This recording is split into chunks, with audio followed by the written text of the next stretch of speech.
Warahmatullahi wabarakatuh. Ya Rabbi bil Mustafa balligh maqasidana waghfir lana ma madha ya wasi'al karami. Ya Rabbi bil Mustafa balligh maqasidana waghfir lana ma madha ya wasi'al karami. Maulaya shalli wa sallim daiman abada alal habibika khairi khalqi kullihim. Ya Rabbi bil Mustafa balligh maqasidana waghfir lana ma madha ya wasi'al karami. Huwal habibul ladzi turja syafa'atuhu likulli hawlin minal ahwali muqtafimi. Ya Rabbi bil Mustafa balligh maqasidana waghfir lana ma madha ya wasi'al karami. Allahumma salli wa sallim wa barik alaihi wa ala alihi. Bismillahirrahmanirrahim. Alhamdulillahirabbil alamin. Wassalatu wassalamu ala asrafil anbiya wal mursalin sayyidina wa habibina wa syafi'ina wa qurrati ayunina wa maulana Muhammadin wa ala alihi wa ashabihi ajmain, amma ba'd. Yang sama-sama kita hormati dan kita muliakan tuan rumah Shafibul Bait, orang tua kita Bapak M. Nur serta istri dan keluarga besarnya, mobil khusus rekan kita, saudara kita, jamaah kita, sekaligus yang punya rumah, Abang Fahrullah atau yang lebih kita kenal Abang Iyung. Mudah-mudahan keluarga ini apa niat hajatnya, tak keinginannya, nantinya berkat doa kita semua diijabah, diterima, dikabul Allah Subhanahu wa ta'ala. Dan juga yang sama-sama kita hormati Ketua Ta'lim harian kita Abang Syahrul Rahman, yang sudah berkeluarga, Abang Fahmi, Abang Syarifuddin Jawi, yang sudah besar Bang Marco, Bang Desto, yang lainnya dah, yang mohon maaf saya nggak sebutin satu persatu namanya, namun tidak mengurangi rasa hormat dan takjub saya. Wabil khusus seluruh rekan jamaah atau keluarga besar Majelis Taklim Al-Maksumiyah malam Rebo yang insya Allah dimuliakan oleh Allah Subhanahu wa ta'ala. Hadirin jamaah yang dimuliakan Allah Subhanahu wa ta'ala, tanpa berpanjang kalam sebagaimana biasa, sebelum taklim kita mulai terlebih dahulu, mari sama-sama kita mengharap berkah atau nyari berkah, yaitu melalui pembacaan Ummul Quran Suratul Fatihah pada karang kitab Mukhtarul Ahadits An-Nabawiyah ini. Mudah-mudahan beliau yang ngarang kitab ini, yang setiap malam Rebo yang insya Allah Allah panjangkan umur kita, Allah beri izin kita sehingga setiap ada kesempatan dan ada waktu kita hadiahkan Ummul Quran buat beliau. Mudah-mudahan beliau mendapatkan tempat yang mulia dan tinggi di sisi Allah Subhanahu wa ta'ala, dan berkah, barokah, karomah beliau Allah limpah curahkan kepada kita dan keluarga kita.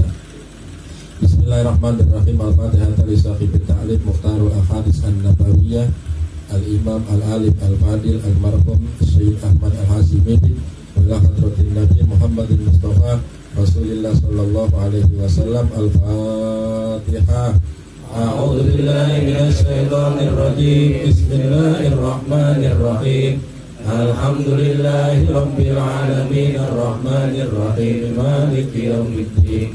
Iyyaka na'budu wa iyyaka nasta'in ihdinas siratal mustaqim siratal ladzina an'amta 'alaihim ghairil maghdubi 'alaihim waladdallin. Amin. Rabbil firli wa liwalidayya. Amin.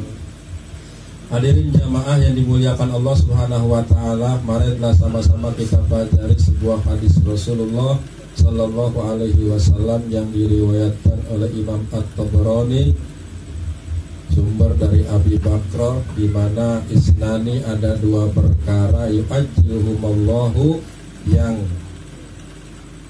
ajabnya, balasannya disegerakan oleh Allah di dunia. Apa yang pertama? Al-baghyu, yaitu zina, berzina. Yang kedua wa uququl walidain, yang kedua yaitu durhaka kepada kedua orang tua. mudah-mudahan hadis yang mari kita pelajari dapat kita ambil renungan dan manfaat serta kita praktekkan dalam kehidupan kita sehari-hari. Mudah-mudahan menambah berkah dan rahmat bagi kita semua. Mari kita lanjutkan pelajaran berikutnya. Bismillahirrahmanirrahim. Wa qala al-muallif rahimahullahu ta'ala wa nafa'ana bihi wa bi ulumihi wa fid dharaini amin ya rabbal alamin. Bismillahirrahmanirrahim. Qala Rasulullah sallallahu alaihi wasallam, ittaqu firasatal mu'mini fa innahu yanzuru bi nurillah. Rawahu at-Tirmidzi an Ibnu Umar. Artinya, qala Rasulullah sallallahu alaihi wasallam, telah bersabda Rasulullah sallallahu alaihi wasallam, ittaqu, takutlah kalian atau waspadalah kalian, firasatal mukmini, terhadap firasat orang mukmin. Fa innahu yanzuru, karena sesungguhnya orang mukmin itu memandang atau melihat binurillah, dengan cahaya Allah. Rawahu at-Tirmidzi, hadis riwayat Imam at-Tirmidzi, sumber dari Ibnu Umar.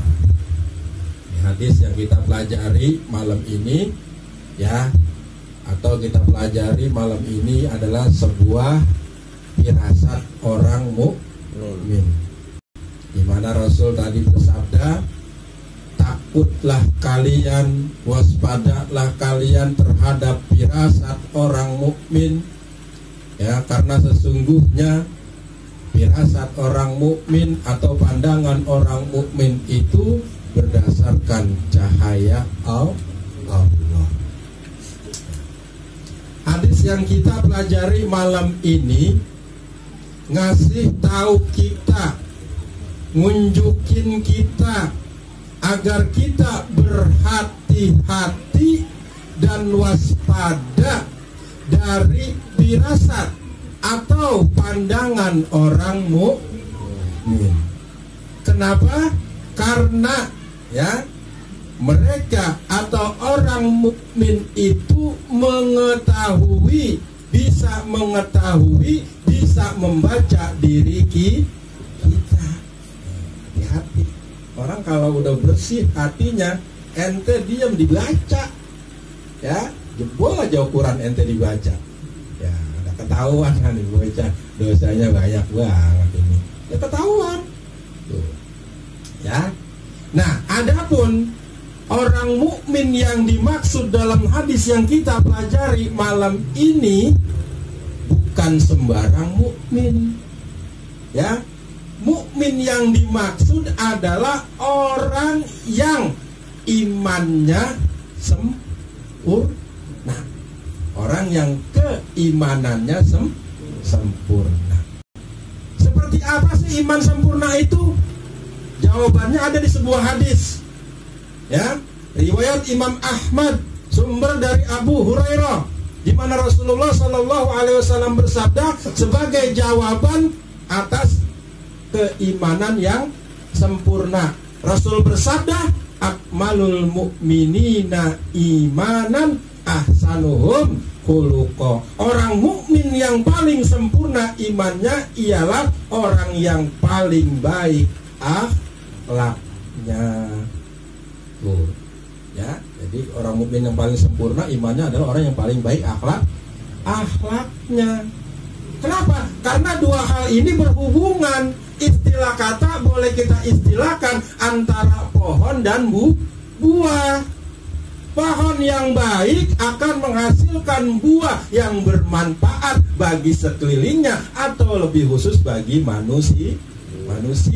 Begitu juga orang mukmin yang akhlaknya bagus, akhlaknya sempurna akan bermanfaat bagi alam sekitarnya, khususnya manusia. Tuh, iman tanpa akhlak mulia lumpuh, ya. Akhlak mulia tanpa iman buta. Tuh, makanya Makanya orang mukmin yang bagaimana dulu di sini dikatakan bukan sekedar mukmin bukan, tapi ama dosa doyan, ama maksiat bukan, ya. Jadi mukmin yang dimaksud di sini adalah bukan sembarang mukmin, yaitu orang yang keimanannya sempurna. Ada beberapa hal cara merawat iman agar sempurna.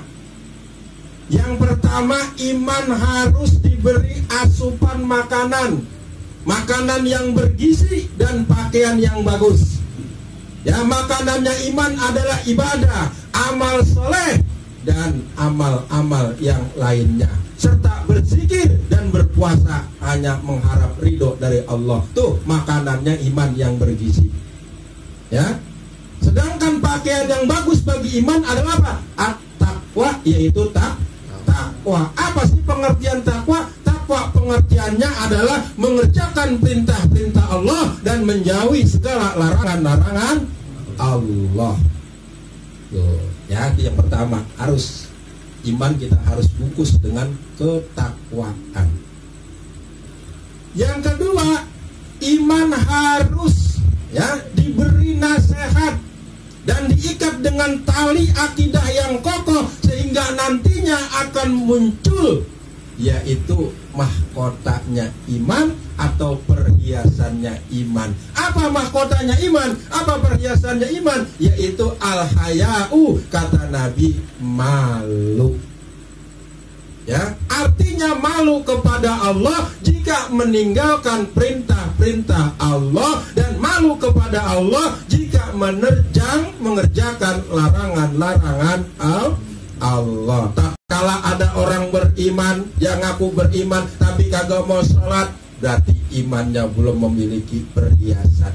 Tak kala ada orang ngaku beriman tapi kok ogah mau ngaji, ya, berarti imannya belum mempunyai perhiasan atau mahkota. Ya, beruntung kita ini termasuk orang-orang yang imannya sudah masuk mempunyai mahkota atau iman. Yang ketiga, iman harus dididik dengan ilmu. Kenapa? Karena ilmu itu merupakan, kata Nabi, wasamrotuhu al ilmu. Buahnya iman adalah ilmu. Dan yang keempat, cara merawat iman biar iman sempurna dan kita menjadi orang yang punya firasat. Apa sih firasat itu? Mengetahui hal-hal gaib, mengetahui hal-hal yang tidak diketahui oleh kedua mata kita. Tuh. Apa yang keempat? Yaitu iman harus dijaga dari hal-hal yang merusaknya. Apa hal-hal yang merusak iman? Yang pertama, berzina, ini bisa merusak iman. Ya, apalagi, ya, ujub, takabur, riya, iri, dengki. Nah, ini hal-hal yang merusak iman. Ya, banyak orang yang mengaku iman, ngaji rajin, sholat ngajin, tapi suka ngomongin orang. Dan yang terakhir yaitu hasud. Hasud, ya, itu bisa merusak iman. Ya, bahkan kata Al-Imam Abu Lais As-Samarqandi, pengarang kitab Tambihul Ghafilin, ya, sejelek-jeleknya, sejahat-jahatnya perbuatan adalah sifat hasud. Tuh, sifat hasud. Orang yang hasud, ya, akan tertimpa bencana sebelum hasudnya menimpa orang lain. Tuh. Apa sih hasud itu? Hasud adalah perasaan tidak senang terhadap orang yang dapat nikmat, sehingga berbagai macam cara upaya agar nikmat yang dimiliki orang lain hilang. Kan jahat nggak ini perbuatan berhasud? Jahat nggak? Orang yang tadi jualan laku, rame pengunjung, dihasudin, besok kagak ada sama sekali yang beli. Kesian. Ya, paling keji itu perbuatan, kata Imam Abu Lais As-Samarqandi. Ya. Jangan sampai. Karena orang hasud itu apa sih ungkapannya? Mudah banget. Susah lihat orang lain seneng, seneng lihat orang lain susah. Tepuk tangan kalau ada orang lain susah. Hore, kampus lo, rasain lo, ya makan dah lo, sok banget begitu tuh. Ya, giliran orang lain dapat kenikmatan, dia yang susah. Buset deh, apa baik dia beli anu. Ya, kemarin baru NMAX, sekarang PCX. Oh, kemarin Samsung J7, sekarang Samsung A20. Luar biasa. Dipikirin, makan hati. Bengek.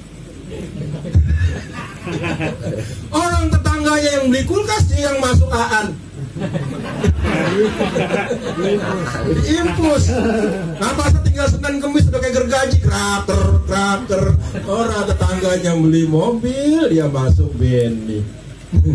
Ya, ujubillah min. Sifat hasud menyiksa diri. Makanya ya Allah kagak suka sama orang hasud. Kenapa? Karena orang hasud itu juga kagak suka terhadap perbuatan Allah. Orang hasud itu adalah orang yang berprasangka buruk terhadap Allah Subhanahu wa ta'ala. Allah aja diprasangkain. Padahal Allah kan yang berbuat. Allah kasih orang kenikmatan, dia yang malah buruk sangka. Kenapa dia sih Allah dikasih, bukan saya? Ya. Padahal kalau orang hasud itu, kalau dia mau tahu, Allah itu maha baik dan maha adil.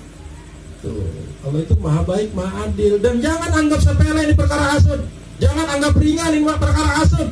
Ini luar biasa ini hasud ini. Bahkan Nabi Shallallahu Alaihi Wasallam bersabda, al hasadu yakulul hasanati kama takulun narul hatoba. Hasud itu yang memakan kebaikan seperti api memakan kayu bakar. Artinya nilai-nilai pahala kita, nilai-nilai ketaatan kita, pahala ngaji kita, ya itu buras, itu habis dimakan oleh yang namanya hasud. Perumpamaannya begini. Anda mungkin pernah lihat pakai mata kepala sendiri, mungkin melalui siaran televisi, mungkin melalui medsos, WA atau Facebookan, itu Anda sering barangkali melihat bagaimana dasarnya si jago merah alias api melalap, ya, yang ada cepat sekali dia membakarnya. Tuh, jangan dianggap remeh nih perkara hasud, jangan dianggap kecil. Ya, bayangin aja, sholat kita, haji kita, puasa kita, zikir kita, baca Quran kita, ngaji kita, ibadah kita, habis, ludes, hilang nilai ketaatannya, hilang nilai pahalanya, gara-gara sifat hasud. Tuh, ya. Oleh karena itu, jauhi sifat hasud. Ya, lebih-lebih ini masih pada muda, jangan hasud. Ya, hadirin jamaah yang dimuliakan Allah Subhanahu wa ta'ala. Tuh kalau pengen punya firasat, ya, sebagai orang mukmin dia harus menjaga. Ya, sebagai seorang mukmin dia harus mengerjakan perintah-perintah Allah dan menjauhi larangan-larangan Allah. Nah, lalu apa sih ya firasat itu? Firasat adalah perasaan, gerakan hati, ya, yang dibimbing dari apa? Yang dibimbing oleh Allah Subhanahu wa ta'ala. Kenapa? Karena saking bersihnya hati. Ya, karena saking bersihnya hati, lalu dia dibimbing oleh Allah Subhanahu wa ta'ala untuk mengetahui hal-hal yang enggak kasat mata, yang kagak kelihatan mata. Ada juga yang mengatakan kalau firasat itu adalah ya terlintasnya pikiran yang datang dari kekuatan iman. Ya. Kemudian apa? Kemudian mengetahui, bisa melihat hal-hal yang di luar kemampuan orang lain atau hal-hal yang gaib dari mata panca inderanya. Tuh. Jadi paham ini, ya. Jadi firasat itu apa tadi saya katakan, ya, terlintasnya pikiran yang datang dari kekuatan iman, ya, sehingga dia bisa mengetahui dan bisa melihat, ya, sesuatu hal-hal yang tidak kelihatan dari kedua matanya. Hadirin jamaah yang dimuliakan Allah Subhanahu wa taala. Nah, kemudian dalam hadis yang kita pelajari malam ini ada kata-kata binurillah, ya, memandang dengan cahaya Allah. Apa maksudnya? Maksudnya adalah basirah. Apa itu basirah? Ya, penglihatan batin atau yang kita kenal mata batin.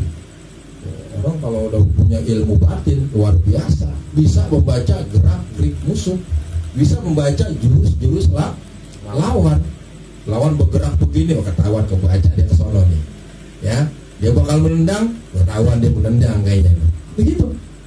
Tuh, ya, jadi basirah, binurillah, memandang dengan cahaya Allah, itu artinya basirah.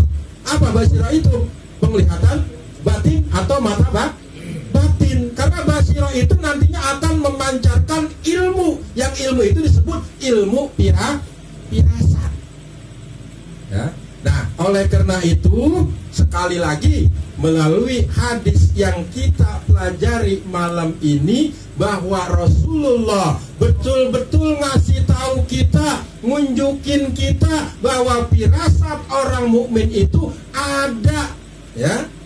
Bahwa firasat orang mukmin itu benar adanya, bukan ramalan, bukan menduga-duga, bukan mengada-ngada. Dan melalui hadis yang kita pelajari malam ini, mari kita ambil satu ungkapan, ya, kita percaya firasatnya orang mukmin boleh oleh apa, tapi dukun jangan. Tuh, ya, kita ambil satu kesimpulan dan melalui hadis yang kita pelajari malam ini, bahwa percaya firasat orang mukmin itu boleh, tapi dukun jangan.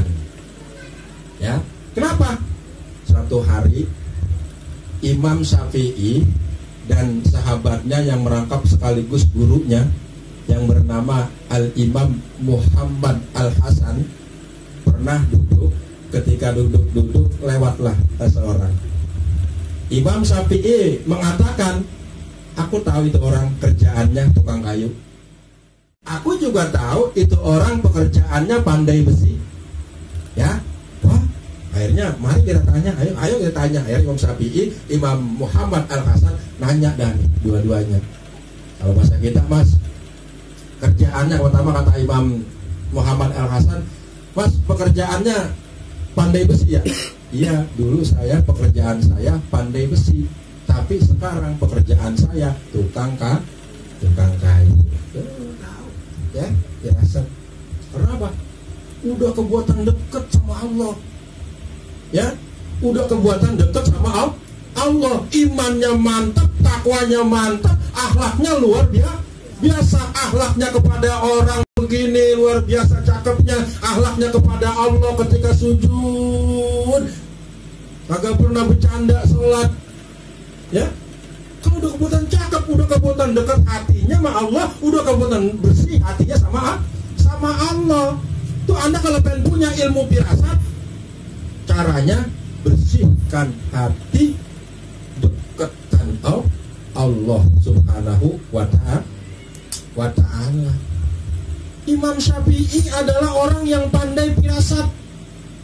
Ya, semua yang ditebak, semua yang diperasati Imam Syafi'i kagak pernah salah, selalu benar. Suatu hari Imam Syafi'i sedang mengajar begini, datang seorang wanita. Ya, ini seorang wanita maju mundur karena pengen bertanya sama Imam Syafi'i.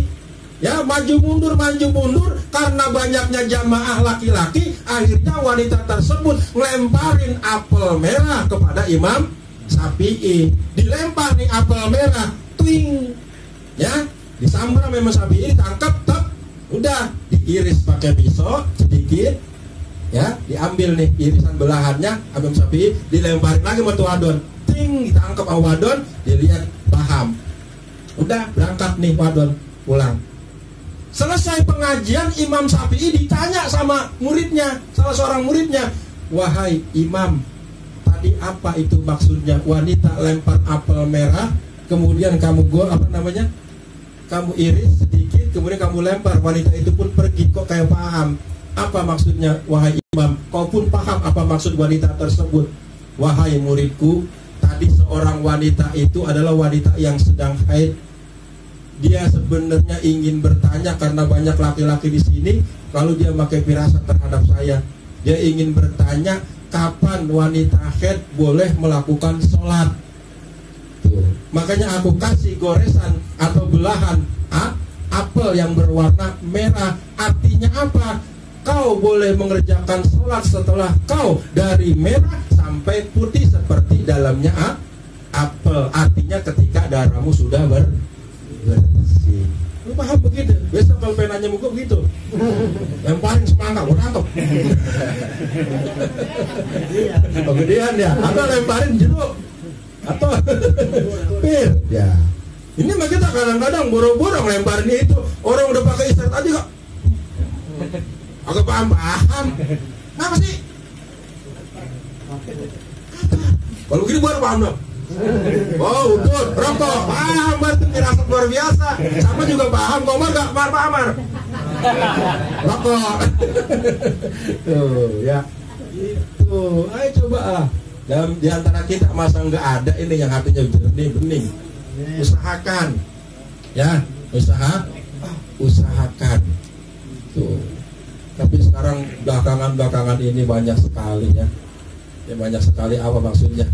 Orang-orang yang berfirasat padahal kita tahu, ya, kita tahu apa namanya tingkatan ibadahnya, sholat kagak, ngaji kagak, puasa kagak, naik wudhu juga kagak, bahkan mukanya kayak batu kuburan. Serem. Kok kadang-kadang ya itu orang pada percaya sama firasatnya, ya. Firasatnya mengatakan begini bakal terjadi begini, yang akan datang akan terjadi begini. Adapun dia jikalau benar itu dikatakan dalam bahasa Arab istidroj. Apa istidroj itu artinya? Ya, karoma yang bersifat semu. Ya, kadang ada benernya, kadang ada salahnya. Kalau dia kagak tukang ibadah, kagak rajin sholat, nggak rajin ngaji, kok bisa firasatnya bisa begitu? Itu kadang-kadang bisikan dari jin. Karena apa? Karena jin itu sangat pintar sekali, selalu mencuri berita-berita dari langit, kemudian disampaikan kepada para pengikutnya jin. Tuh, ya, banyak itu ya, paranormal. Ya, banyak itu. Jin itu bisikan setan. Karena jin pintar nyuri berita-berita dari langit, lalu disampaikan kepada pengikut-pengikutnya, dibisikkan. Besok bakal begini, besok bakal begini. Lu diramal, lu percaya. Barang siapa yang mendatangi peramal atau dukun, nah, kemudian dia mempercayainya, maka sholatnya nggak akan diterima selama 40 malam. Hadis riwayat Imam Muslim. Tuh, lah kita sebagai orang Islam percaya firasat orang mukmin itu boleh, tapi percaya firasat dukun ya jangan. Ya, hati-hati. Apalagi kalau kita tahu kualitas orang soleh, udah soleh, pintar, kiai. Udah gitu akhlaknya luar biasa. Sama yang ngaji nanya, sama yang kagak ngaji nanya. Tuh, kan ada juga guru, ya. Sama yang ngaji nanya, sama yang kagak ngaji lengos. Begitu. Ada ya? Ya, oleh karena itu mari sama-sama kita bersihkan hati. Kalau memang pengen mempunyai firasat. Kembali lagi. Jadi Rasulullah Shallallahu Alaihi Wasallam bersabda, ittaqu firasatal mukmin. Takutlah kalian, waspadalah kalian firasatal mukmin terhadap firasat orang mukmin. Fa innahu yanzuru binurillah, karena sesungguhnya mereka orang mukmin memandang atau melihat dengan cahaya Allah. Karena saking dekatnya kepada Allah, karena saking bersihnya hatinya, maka hatinya itu mempunyai firasat, ya, mempunyai dukungan, mempunyai dorongan, kekuatan iman karena saking bersihnya hati. Lalu apa yang tidak diketahui orang dia tahu. Ya, jadi berbeda ya antara firasat orang mukmin dengan ramalan, dengan magic, dengan apa namanya? Ya, semacamnya lah itu. Ya, itu. Jadi kita nggak boleh percaya. Apalagi kalau kita lihat kualitasnya tuh orang. Ya, kualitasnya tuh orang kagak sembahyang, kagak ngaji, kagak ngapa-ngapain, ya. Tuh, pokoknya kerjaannya ya jualan baik. Hadirin jamaah yang dimuliakan Allah Subhanahu wa taala, itulah yang dapat kita pelajari pada malam hari ini tentang sebuah hadis ya yang kita beri judul pada malam hari ini. Pengajian kita adalah firasat orang mukmin. Mudah-mudahan dapat dipahami dan ada hikmahnya buat kita semua. Wallahu a'lam.